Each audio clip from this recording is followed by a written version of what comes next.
My family hijacked my beach house for a secret wedding without asking, cheating my trust. I drew boundaries, rented it out, and took revenge.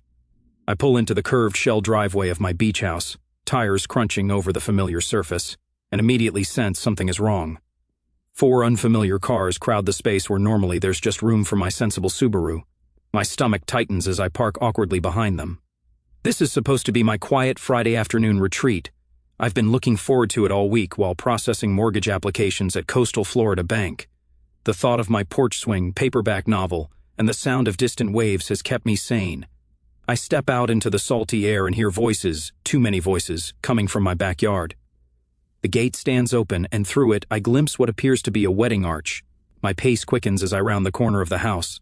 The sight that greets me freezes me in place. My carefully tended lawn has been transformed into what can only be described as a wedding venue. White folding chairs form neat rows on either side of a central aisle. A massive tent dominates the far corner, and people, strangers, bustle about, placing floral arrangements and hanging strings of lights from my porch railings. And there, in the center of it all, stands my sister Serena, clipboard in hand, directing a man with a ladder toward my grandmother's oak tree. The twinkle lights need to curve through those branches, she instructs, her voice carrying that special tone of authority she's perfected since childhood. Thomas and I want that magical feeling when we have our first dance. I remain rooted in place, watching unnoticed as Serena shifts her attention to a woman arranging white roses.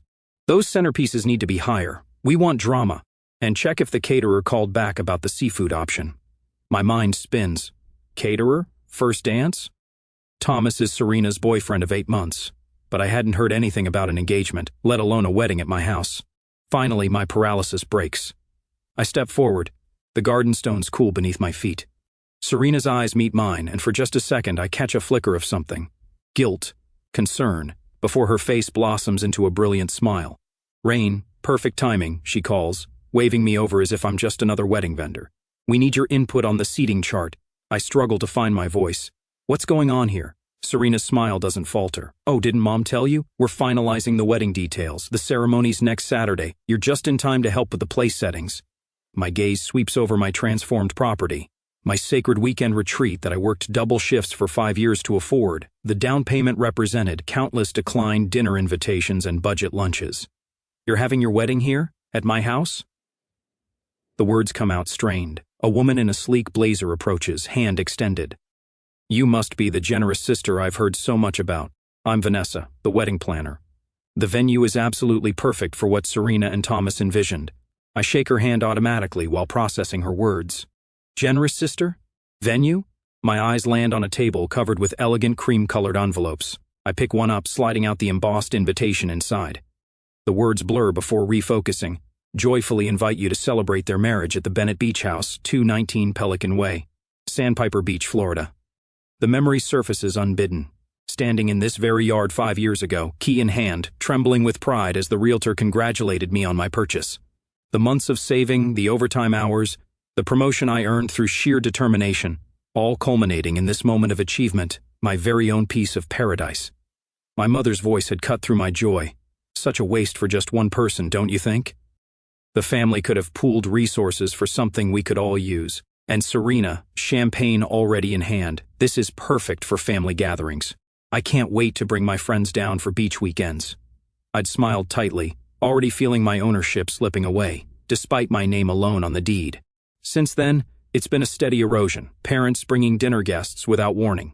Serena borrowing the place for weekend getaways, the extra key I'd given Mom for emergencies somehow multiplying.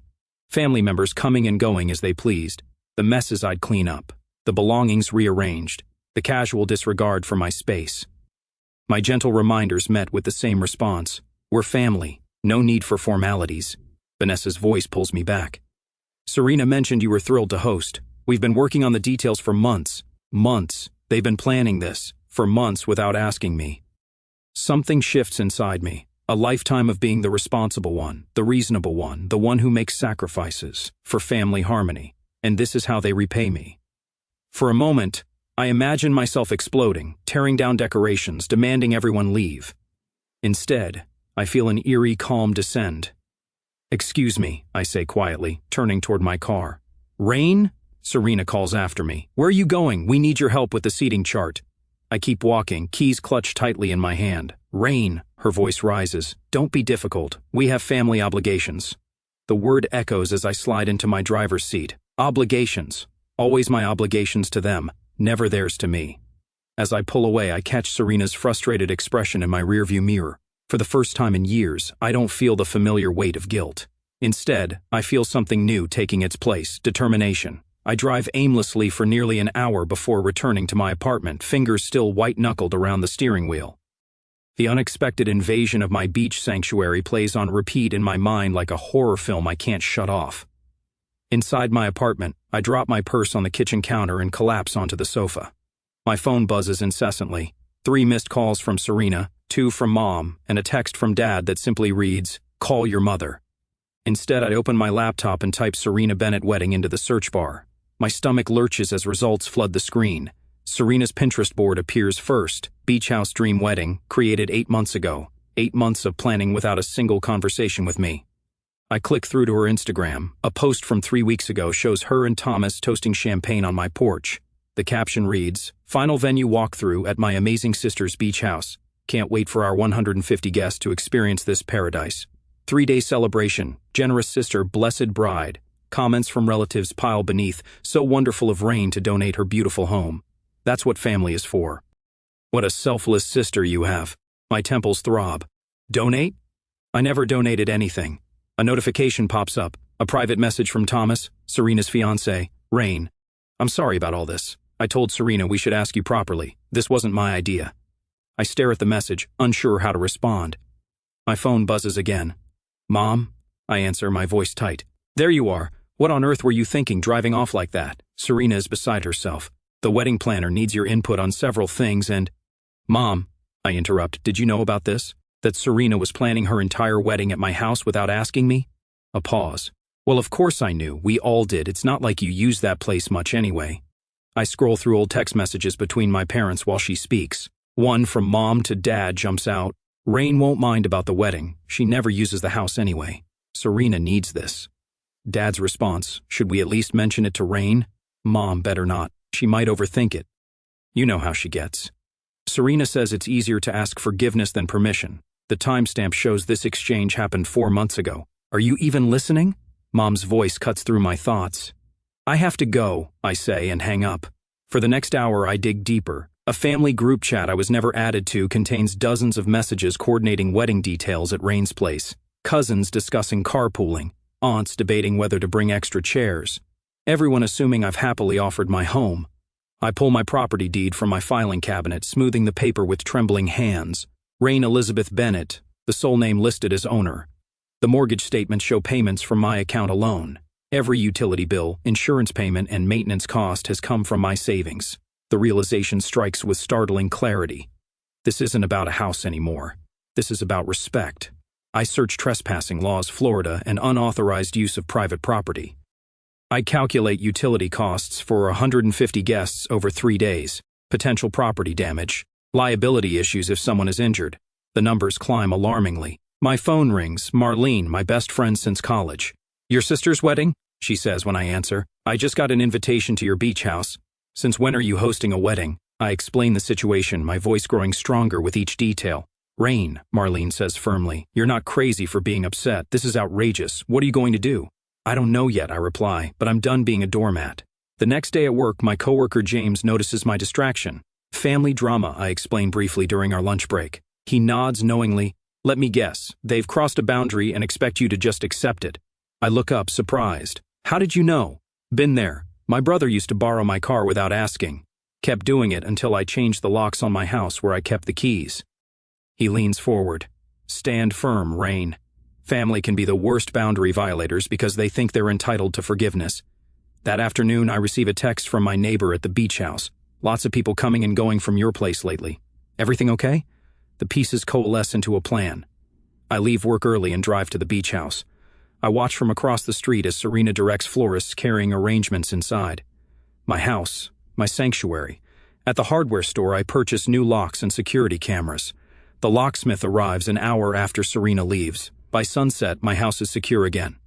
Back at my apartment, I compose a careful email to my family. Subject, beach house access. Please be advised that, effective immediately, anyone wishing to visit my property at 219 Pelican Way must contact me directly for permission and access arrangements. The locks have been changed for security purposes. Sincerely, Rain Bennett. I hit send, then mute my phone as it immediately begins to ring. The responses flood in minutes later. Mom, don't be ridiculous. We're family. Where's the spare key? Dad, call your mother. She's upset. Serena's message comes through as a voice call that I let go to voicemail. Her voice trembles with rage when I play it back. How could you be so selfish right before my wedding? You're ruining everything. I've been planning this for months. I send one response. This is my property, purchased with my money. No one uses it without my permission. Then I silence all notifications and open my laptop. A local tourism article catches my eye. Sandpiper Beach Tour Company seeking rental properties for exclusive visitors. I click through to their website, looking for unique properties to showcase to our high-end clientele. My fingers hover over the Contact Us form. For the first time in days, I feel a sense of calm settling over me. I download their rental agreement, reading each clause carefully, envisioning the perfect solution taking shape. 3 hours later, I've created a comprehensive plan with contingencies for every possible reaction from my family. I've documented the current condition of my house, calculated fair market rental rates, and prepared a contract that protects my interests. When I finally signed the rental agreement with Sandpiper Beach Tour Company, I recognized the moment for what it is, the point of no return, and I don't regret it for a second. 2 days later, my phone buzzes for the 17th time this morning. I know because I've been counting. Each vibration sends a small tremor through the wooden desk at Coastal Florida Bank, where I've been trying to focus on a mortgage application for nearly an hour. The screen lights up with Serena's name again, accompanied by a text preview that begins, "You're being completely ridiculous." I silence the phone and flip it face down. 3 more messages arrive in quick succession, their muted vibrations like angry wasps trapped against the desktop. "Trouble at home?" James asks from the cubicle next to mine. His eyes meet mine over the partition, concern evident in the slight furrow of his brow. "My family discovered boundaries exist," I say, surprised by the steadiness in my voice. "They're not taking it well." The elevator chimes, drawing my attention to the bank's main floor. My stomach drops. Mother strides across the marble tiles, her purposeful gait and rigid shoulders broadcasting her mission to anyone watching. She's wearing her church committee outfit, blue linen pantsuit, pearls, formidable pumps. "She wouldn't," I whisper. "But of course she would. This is exactly what she would do." "Is that your mom?" James whispers, sinking lower in his chair. I stand before she reaches my desk, intercepting her near the water cooler. "Mother, this is my workplace." "And apparently the only place I can reach you?" she says, voice pitched to carry just far enough that nearby colleagues pause their typing. "Since you've decided to ignore everyone's calls and change the locks without warning," the old Rain would have immediately guided her to the break room, desperate to minimize the scene. Instead, I feel a strange calm settle over me, like stepping into cool water. "We can talk after work," I say. "I'll meet you at Bayside Cafe at 5:30. Your sister is devastated. The venue was perfect. Do you understand what you've done?" 5:30, I repeat, my voice lower but firmer, "or not at all." She blinks twice, the gesture almost comical in its surprise. Without another word, she turns and leaves, her heels striking the floor with diminished authority. James whistles low when I return to my desk. That was impressive. I'm as surprised as he is. That evening, I pull into the parking lot of Coral Gables restaurant, where my family has arranged what can only be described as an intervention. Through the window, I see them already seated at our usual corner table. Mother, father, Serena, and, my surprise, Aunt Linda, whose disapproval has terrified me since childhood. "You don't have to go in," Marlene says from the passenger seat. My friend insisted on coming when I mentioned the dinner, calling herself my boundary bodyguard. "Actually," I say, finding that strange calm again, "I do." Inside, Serena doesn't wait for me to sit before launching her attack. "My dream wedding is ruined," she announces, eyes already glistening with practiced tears. "The alternative venue is half the size and nowhere near the beach. Thomas's family is questioning everything now." Father clears his throat. "Pumpkin, we understand you were surprised by the arrangements, but surely we can work something out. After everything we've done for you," Mother adds, her voice trembling with restrained emotion. "I changed my entire career to give you girls opportunities. I drove you to piano lessons for 8 years. Piano lessons I begged to quit after 3 months," I say quietly. Aunt Linda leans forward. "Rain, in our family, we support each other. Your grandfather would be ashamed to see this selfishness." The table falls silent at the mention of Grandpa Joe, the ultimate family authority even years after his death. This is their nuclear option. I take a slow breath, then look directly at my sister. Name one time you asked permission before using my house. Serena blinks. What? One time, just one example when you called ahead, asked if I minded, and respected my answer. Her mouth opens, then closes. Name one weekend when you left the house exactly as you found it, I continue, turning to my parents. One occasion when you didn't bring extra people I'd never met. One visit when you actually treated it as my property rather than the family vacation home. The silence stretches. You can't, I say, my voice still quiet but carrying a new weight, because it never happened. Mother recovers first. Vindictive behavior is... Actually, Marlene interjects, setting her phone on the table. I have something relevant. She taps the screen, pulling up a calendar. Rain made this request 7 months ago. It shows every time she asked her family to please call before coming to her house. 26 requests in 3 years, each one documented with the date and response. James helped me compile this record last week, combing through text messages and emails I'd nearly forgotten. The evidence of my ignored boundaries, laid out chronologically, had been shocking even to me. Father shifts uncomfortably in his seat. No one's denying there might have been some miscommunications. It's done anyway, I say, cutting through the tension. The house is rented to Sandpiper Tours for the next 3 weekends, including Serena's wedding date. The contract is signed. The deposit is paid. Serena's tears vanish instantly. You what? I slide a folder across the table. The rental agreement, fully legal and binding. That night, I finalize the last details. The tour company agreement sits signed on my coffee table. My lawyer's letter confirming my exclusive property rights is ready to be sent if needed. The security cameras I installed yesterday are already transmitting footage to my phone. Thomas's text arrives as I'm preparing for bed. I respect what you're doing, even though I can't say it publicly yet. This wasn't right from the beginning. For a moment, doubt creeps in. Am I being too harsh? The remembered image of strangers rifling through my bedroom drawers during last year's small family gathering banishes the thought. This isn't about punishing them. This is about respecting myself. I think about the years of coming home to moved furniture, borrowed items never returned, and casual disregard. The night I arrived to find 16 strangers having a party, my personal photos handled by people who didn't know my name. The constant assumption that what's mine is everyone's, but what's theirs remains exclusively theirs. The weight I've carried for years begins to lift. For the first time since buying the beach house, I feel like its true owner. Tomorrow might bring more confrontations, more tears and accusations. But tonight, I am certain this is what freedom feels like. For the first time since discovering the wedding plans, I sleep soundly that night, no longer tangled in bedsheets damp with anxiety sweat. The realization comes in the morning sunshine. Their reactions only confirm I'm making the right decision. This house was always mine, never theirs. The day before the wedding, even though I said no at that dinner, I watched through binoculars from my parked car across the street as my family transforms my beach house into Wedding Central. The scene unfolds exactly as I anticipated. Serena stands in the center of my backyard, clipboard in hand, directing traffic like a seasoned film director. The arch needs to be centered perfectly with the ocean view, she calls to 2 men struggling with a white wooden structure, and those chairs should form a gentle curve, not straight rows.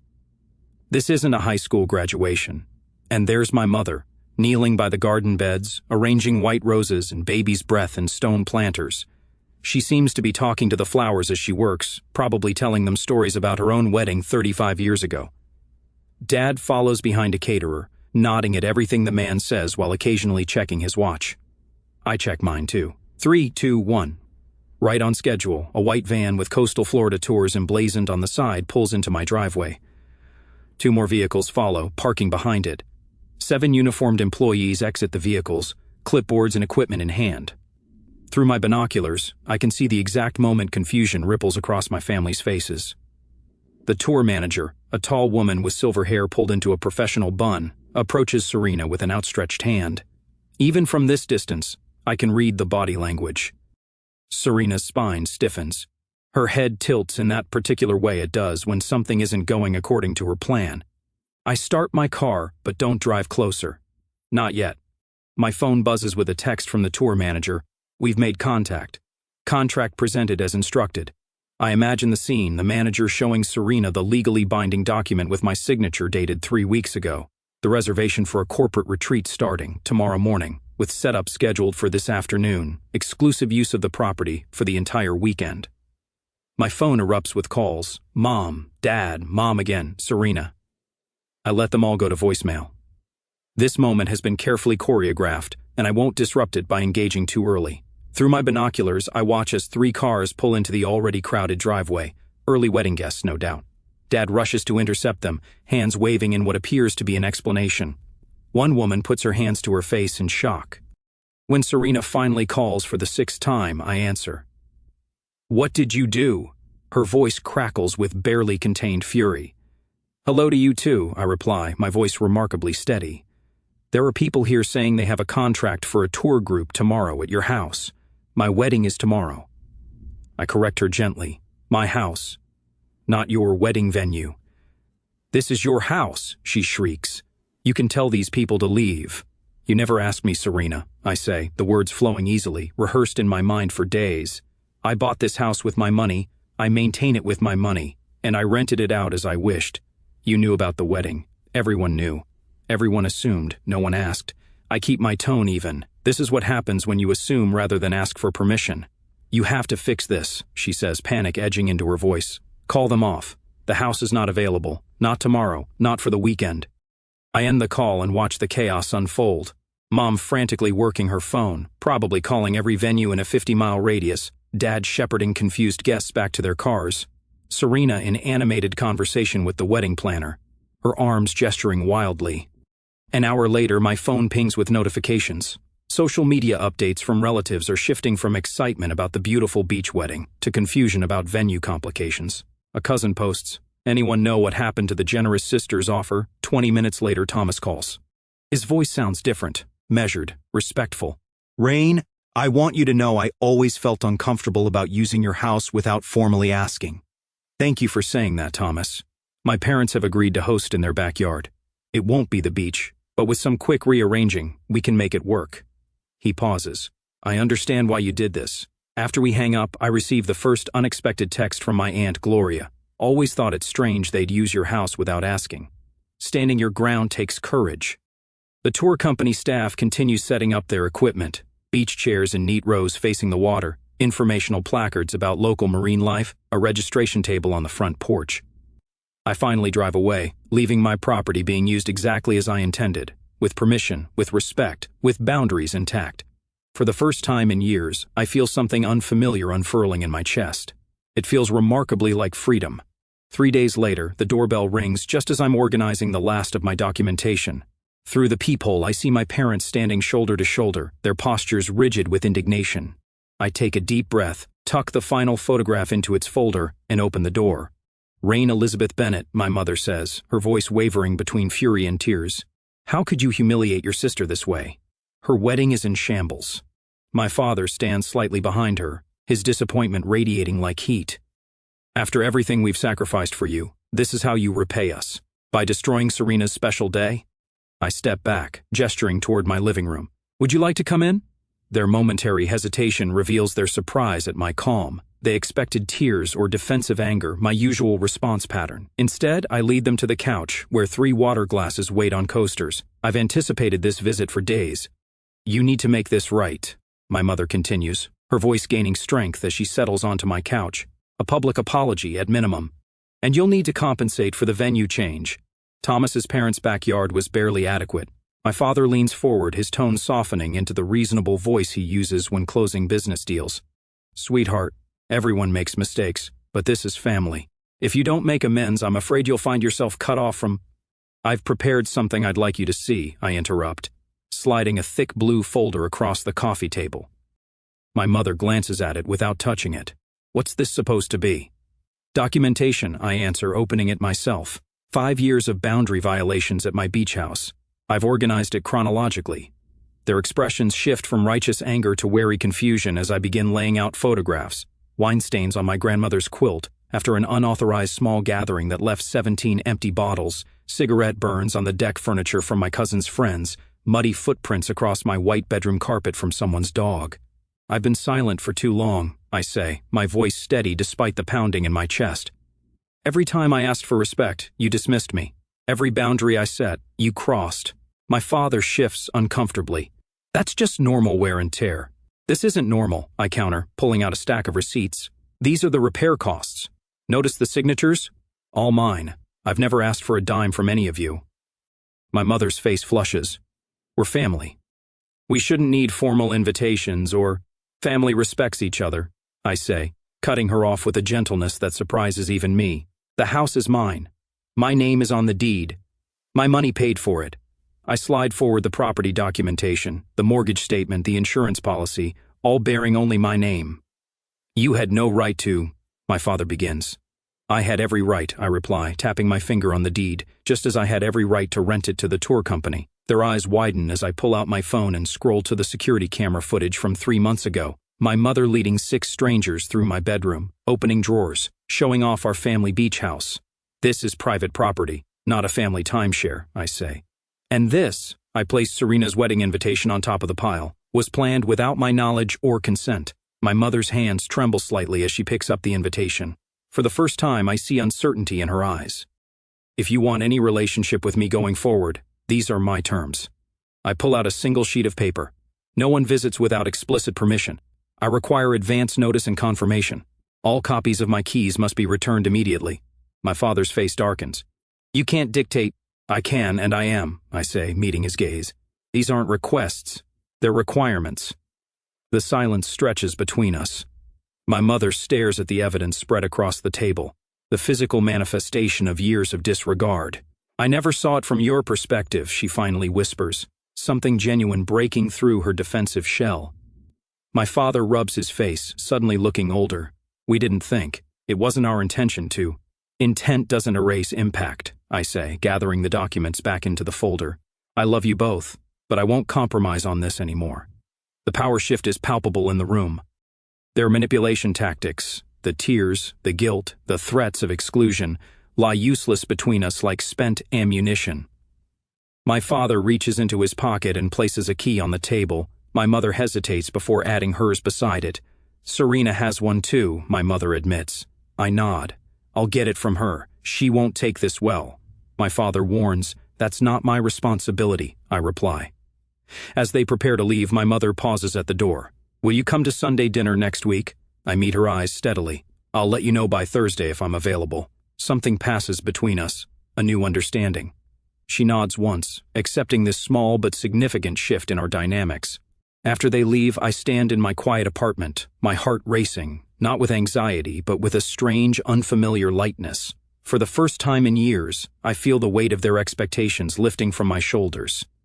I pick up the keys they left behind, symbols of a boundary finally respected, and place them in my desk drawer. The battle isn't over.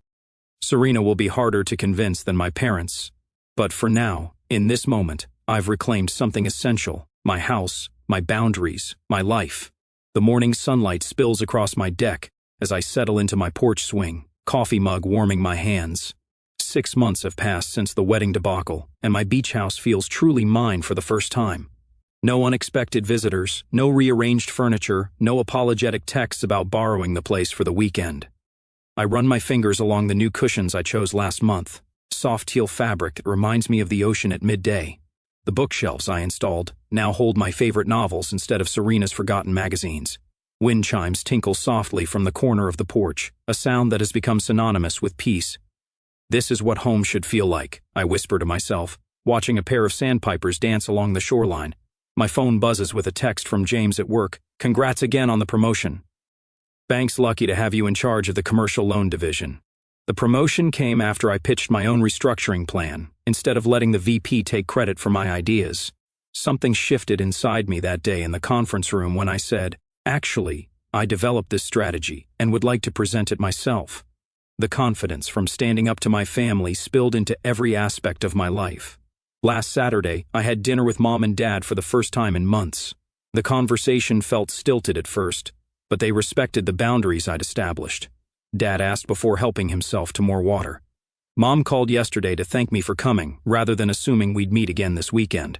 Some relatives still don't understand. Aunt Patricia insists I'm holding a grudge, while Uncle Steve maintains family should have unlimited access to each other's homes. I've accepted that not everyone will adapt to the new normal. Thomas, surprisingly, calls occasionally. After marrying Serena at his parents' garden, which turned out beautifully despite the last-minute change, he seems genuinely invested in building a respectful relationship. Your sister is learning, he told me last week. Slowly, but she's trying. My doorbell chimes at exactly 11 o'clock. Serena stands on my porch, hands clasped nervously in front of her. Thanks for letting me visit, she says, waiting for me to invite her in. We walk to the kitchen, where I've prepared a simple lunch. She notices the family photos I've rearranged on the wall, still present, but no longer dominating the space. I like what you've done with the place, she offers, settling into a chair I gesture toward. Our conversation meanders through safe topics until she finally says, I never really thought about how we treated your house before. I just assumed that it was partly yours. I finish. She nods, examining her sandwich. I'm sorry. The words hang between us, fragile but sincere. At 4 o'clock, she glances at her watch and stands. I should go. Thank you for respecting my time, I tell her, walking her to the door. Her smile is tentative but genuine. This was nice. Maybe we could do it again, sometime? I'd like that, I reply, surprised to find I mean it. Later, sitting on my deck with Marlene and 2 new friends from my pottery class, I pour wine into mismatched glasses. We laugh as the sun begins its descent, painting the sky in vibrant oranges and pinks. My phone lights up with a text from Serena. Thanks for having me over today. Looking forward to next time, with permission, of course. I smile, setting down my phone to rejoin the conversation. The boundaries I've built haven't shrunk my world as I once feared. They've expanded it, creating space for relationships based on mutual respect rather than obligation. The ocean breeze carries the scent of salt and possibility as evening settles around us. For the first time in years, I feel perfectly at home in my own life.